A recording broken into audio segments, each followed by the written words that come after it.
프로그램이 좋게 흘러가고 있다 보시면 되겠고, 뭐 저도 어제 처음 들었는데 10대 0으로 졌다는 얘기는. And what he has done, what he's doing for football in a great football country like Indonesia is absolutely unique. Ya, harapan saya yang mendampingi tim ini segera ada keputusan yang terbaik untuk tim ini. Keputusan saya kira itu keputusan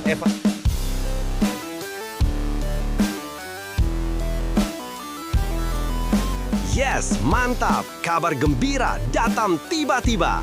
Tepat pagi ini, FIFA umumkan keputusan bersejarah bagi sepak bola Indonesia. Publik dibikin terkejut dan tak percaya. Harapan ke Piala Dunia masih ada, begini faktanya. Tapi, Mimin minta tolong tonton video ini sampai selesai agar tidak ada kesalahpahaman yang terjadi. Dan tak bosan-bosan juga, tolong like dan share video ini ke media sosial kalian agar semua orang tahu apa yang sedang terjadi. Sebelumnya diberitakan, kekalahan beruntun dari Arab Saudi 2-3 dan Irak 0-1 di putaran keempat kualifikasi Piala Dunia 2026 membuat langkah timnas Indonesia terhenti. Harapan besar yang sempat muncul sejak kedatangan Patrick Kluivert pada awal 2025 akhirnya kandas. Kini, manajer timnas Indonesia Sumarji menegaskan bahwa pelatih asal Belanda itu bersama seluruh stafnya harus segera dievaluasi besar-besaran.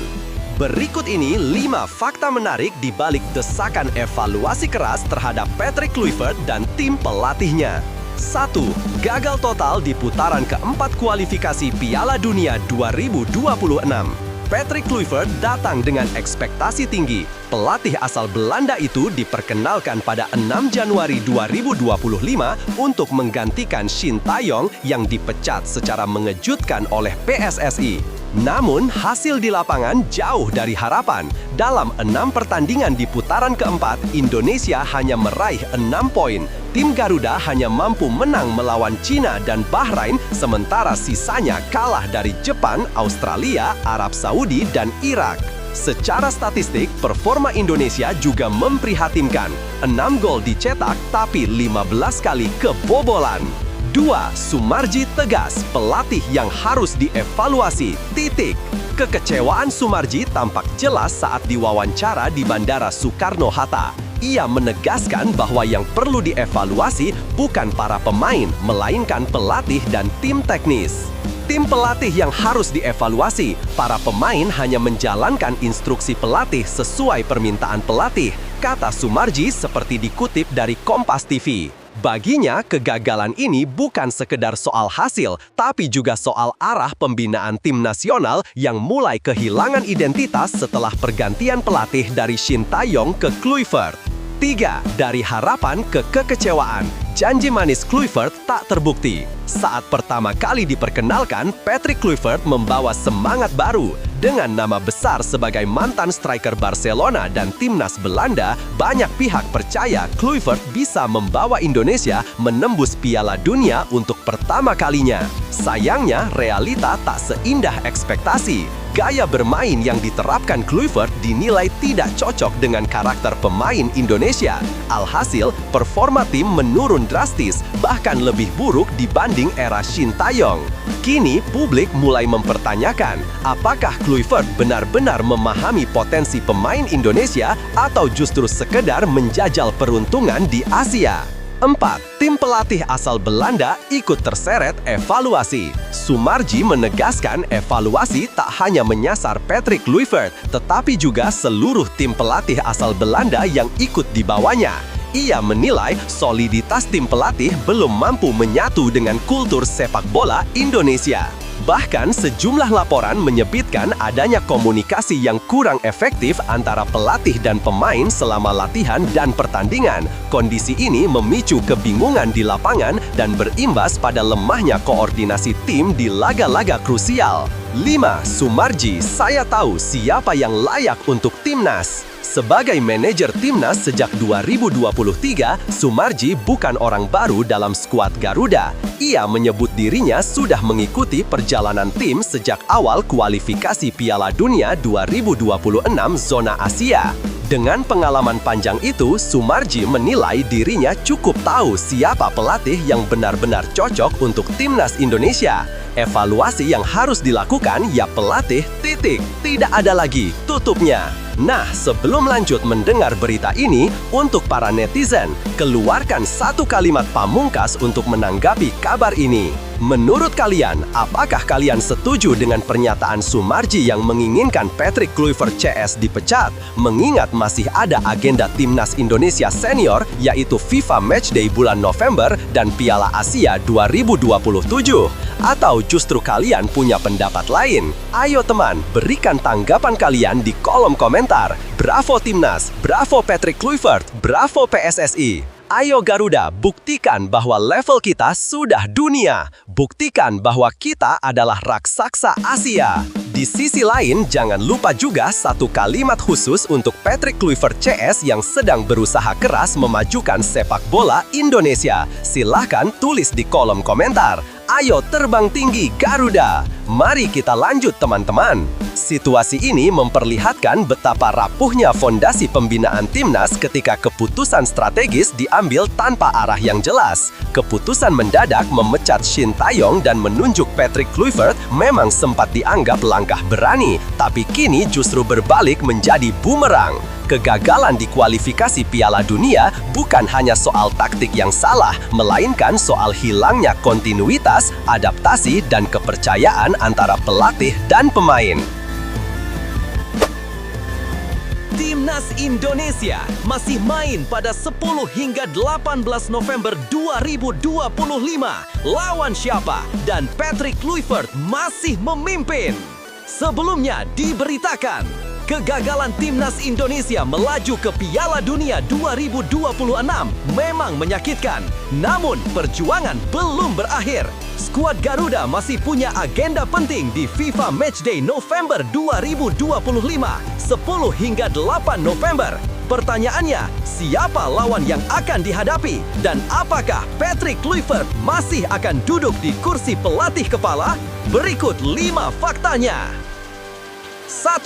Jadwal masih terbuka. Garuda cari lawan di November 2025. Meskipun tersingkir di babak keempat kualifikasi Piala Dunia 2026 zona Asia, Timnas Indonesia tetap memiliki kesempatan tampil di FIFA Matchday. Periode pertandingan internasional itu berlangsung antara 10 hingga 8 November 2025 dan kini PSSI tengah mempertimbangkan calon lawan. Karena kualifikasi Piala Dunia di kawasan Eropa, Afrika, dan Amerika Utara dan Tengah masih berlangsung, Indonesia tak bisa menghadapi tim-tim dari wilayah tersebut. Artinya, pilihan realistis bagi skuad Garuda adalah menjajal kekuatan dari Asia atau Amerika Selatan. Negara-negara seperti Jepang, Korea Selatan, Iran, Yordania, hingga Uzbekistan menjadi opsi menarik dari Asia. Sementara dari Amerika Selatan bisa saja ada Brasil, Argentina, atau Uruguay yang kualifikasinya sudah rampung sejak September 2025. 2. Peluang uji coba lawan tim raksasa dunia. Menariknya, peluang menghadapi tim elit dunia bukan hal mustahil. Di FIFA Matchday Oktober 2025, Brasil bahkan melawat ke Asia, menaklukkan Korea Selatan dengan skor telak 5-0 dan dijadwalkan menantang Jepang tak lama kemudian. Hal ini membuka kemungkinan PSSI menjajaki kerjasama serupa untuk mengundang tim kuat ke tanah air. Jika hal ini terrealisasi, laga tersebut bukan hanya menjadi ajang uji coba, tapi juga kesempatan besar untuk mengukur kemampuan dan mental skuad Garuda pasca kegagalan di babak kualifikasi. Uji tanding semacam ini bisa menjadi modal berharga menuju kualifikasi Piala Asia 2027 dan agenda kompetisi berikutnya. 3. Rival abadi Malaysia bisa jadi lawan potensial. Salah satu opsi menarik adalah Timnas Malaysia. Meski hubungan dua negara ini sempat memanas setelah FIFA menjatuhkan sanksi kepada Federasi Sepak Bola Malaysia (FAM) karena kasus naturalisasi 7 pemain ilegal, laga antara Garuda dan Harimau Malaya tetap memiliki daya tarik tinggi. Malaysia baru dijadwalkan melawan Nepal di lanjutan kualifikasi Piala Asia pada 18 November 2025 sehingga masih punya slot pertandingan di awal periode FIFA Matchday. Menariknya, Malaysia baru saja melampaui ranking FIFA Indonesia, menjadikan duel ini bukan hanya soal gengsi regional, tapi juga kesempatan untuk merebut kembali posisi di peringkat dunia. 4. Masa depan Patrick Kluivert jadi sorotan. Setelah gagal membawa Indonesia ke Piala Dunia, posisi Patrick Kluivert berada di ujung tanduk. Seruan Kluivert out menggema di media sosial dan bahkan terdengar langsung dari tribun Stadion King Abdullah Sport City usai kekalahan 0-1 dari Irak. Meski begitu, belum ada pernyataan resmi dari PSSI terkait nasib sang pelatih asal Belanda itu. Kluivert sendiri sempat berkomentar dengan tenang, mengatakan bahwa proses membangun tim tidak berhenti hanya karena satu kegagalan. Jika PSSI masih memberikan kepercayaan, laga November bisa menjadi panggung pembuktian terakhirnya bersama Garuda. 5. FIFA Matchday jadi momentum kebangkitan Garuda. Bagi pemain dan supporter, laga FIFA Matchday bukan sekedar pertandingan persahabatan. Ini adalah awal dari kebangkitan. Setelah berbagai kontroversi, tekanan, dan kritik, skuad Garuda membutuhkan ajang untuk kembali menumbuhkan kepercayaan diri. Nama-nama seperti Martin Paes, Sandy Walsh, dan Jay Itzes tentu tak ingin momentum ini berlalu begitu saja. Mereka ingin menunjukkan bahwa timnas Indonesia bisa belajar dari kegagalan dan tumbuh lebih tangguh. Seperti kata pepatah, yang jatuh bukan kalah, yang berhenti mencoba baru menyerah. Patrick Kluivert, tahan tangis. Hari ini, mimpi itu berakhir, tapi jalan menuju masa depan dimulai di sini. Sebelumnya diberitakan, timnas Indonesia harus menelan pil pahit usai kalah 0-1 dari Irak dalam laga penentuan Grup B kualifikasi Piala Dunia 2026 zona Asia di Jeddah. Gol tunggal Zidane Iqbal di menit ke-76 memastikan langkah skuad Garuda terhenti di babak keempat. Meski gagal, pelatih Patrick Kluivert tetap menunjukkan kelasnya dengan memberikan apresiasi besar kepada para pemain dan pesan penuh makna bagi sepak bola Indonesia. Berikut ini 5 faktanya. 1. Dominan tapi tetap tersingkir. Di atas kertas, timnas Indonesia sebenarnya tampil meyakinkan. Bermain di King Abdullah Sport City, Jeddah, pasukan Garuda tampil percaya diri dan mampu menekan Irak sejak menit awal. Pola permainan cepat dan intens membuat Irak beberapa kali kewalahan menahan gempuran. Namun, dominasi tersebut tidak berbuah hasil manis. Justru Irak yang memanfaatkan satu peluang emas melalui Zidane Iqbal di menit ke-76. Gol itu menjadi satu-satunya pembeda, menutup laga dengan skor 1-0 untuk Irak. Hasil ini memastikan Indonesia tersingkir dari perburuan tiket ke Piala Dunia 2026 tanpa satupun poin di babak akhir kualifikasi. 2. Kluivert tetap bangga dengan anak asuhnya. Meski kecewa, Patrick Kluivert menunjukkan sikap berkelas. Ia menegaskan kebanggaannya atas perjuangan anak-anak asuhnya yang telah bermain habis-habisan di tengah tekanan berat. Kami memainkan pertandingan yang sangat kuat melawan Arab Saudi dan hanya 3 hari kemudian kami menghadapi Irak dalam pertandingan yang melelahkan secara fisik dan mental, ujar Kluivert, dikutip dari Asyarak Al-Awsat. Menurutnya, para pemain telah menunjukkan keberanian luar biasa.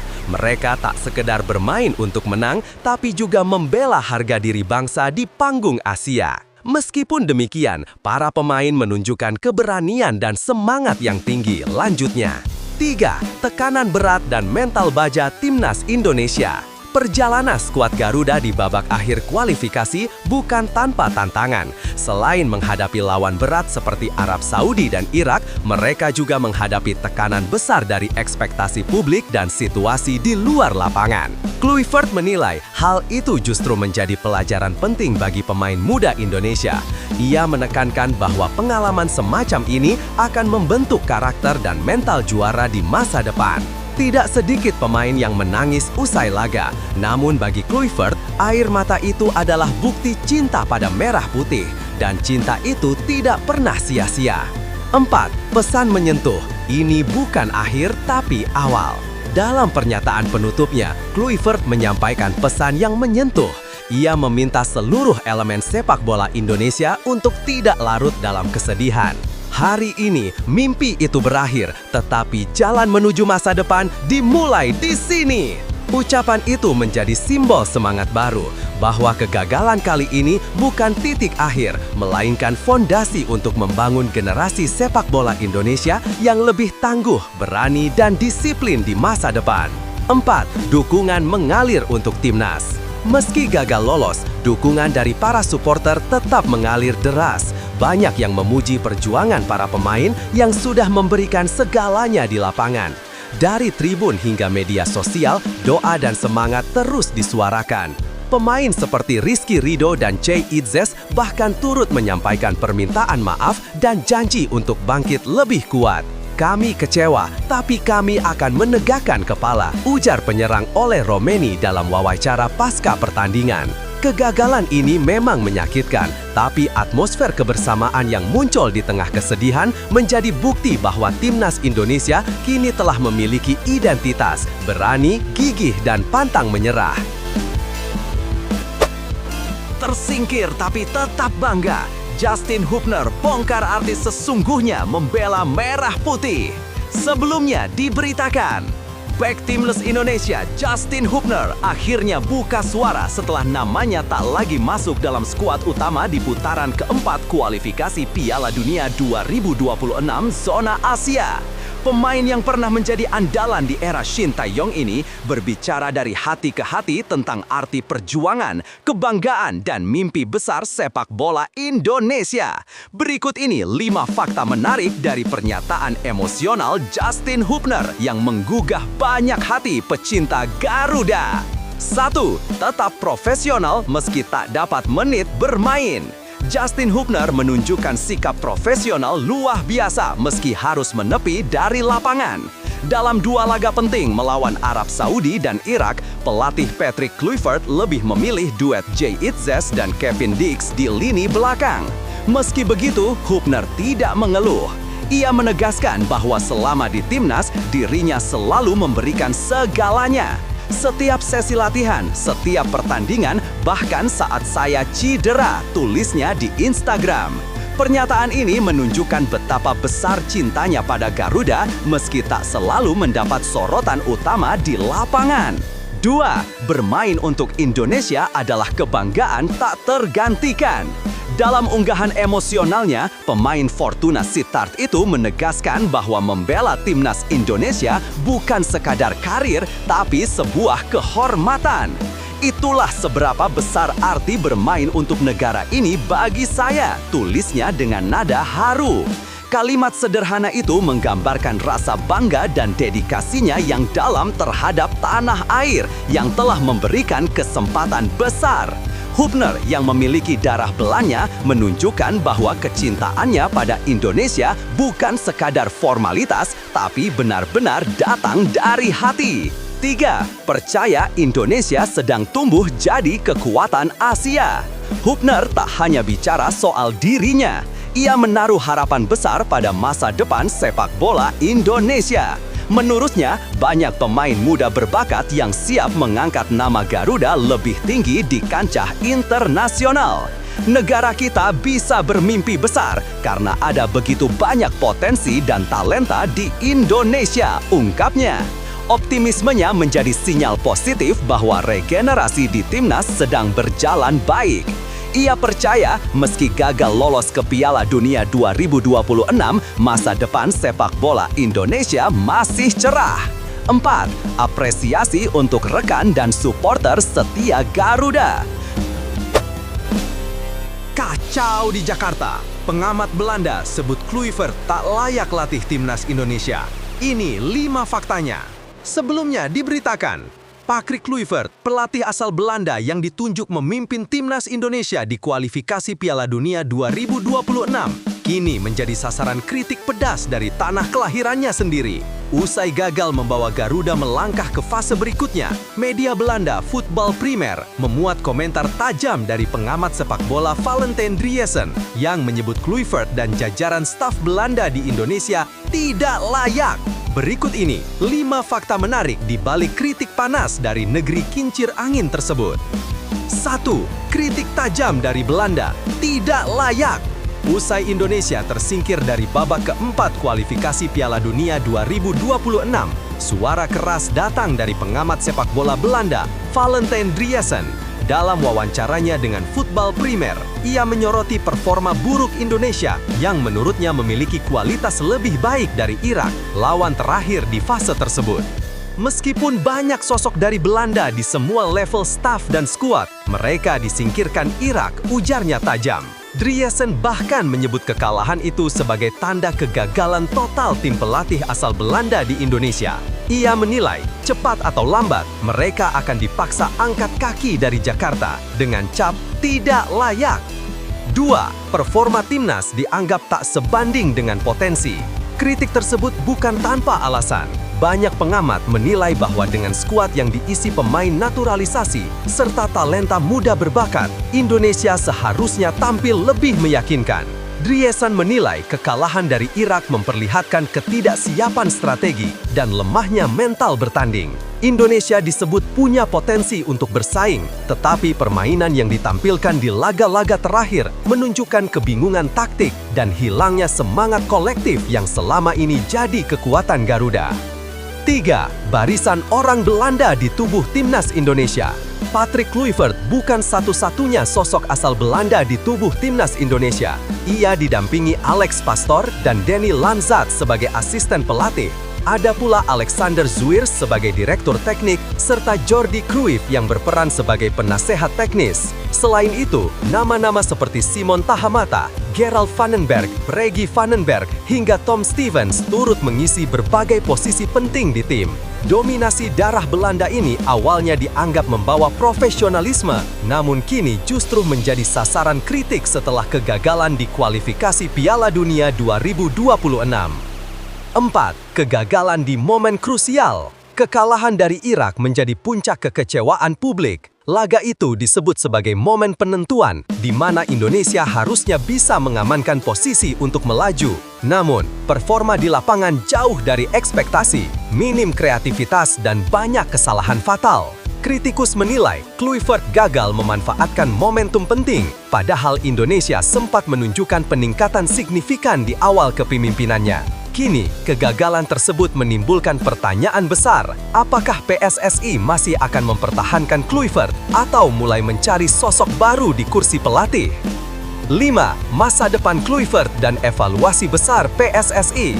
Meski dikritik, Kluivert masih memiliki kontrak dengan PSSI. Namun, rumor tentang evaluasi besar mulai berhembus. Jika pemecatan terjadi, federasi harus menyiapkan kompensasi besar bagi sang pelatih dan stafnya. Di sisi lain, publik sepak bola Indonesia menuntut perbaikan total, mulai dari taktik hingga manajemen tim. Banyak suara di media sosial menyerukan agar PSSI belajar dari kegagalan ini dan mempertimbangkan pelatih yang lebih memahami karakter sepak bola Asia Tenggara.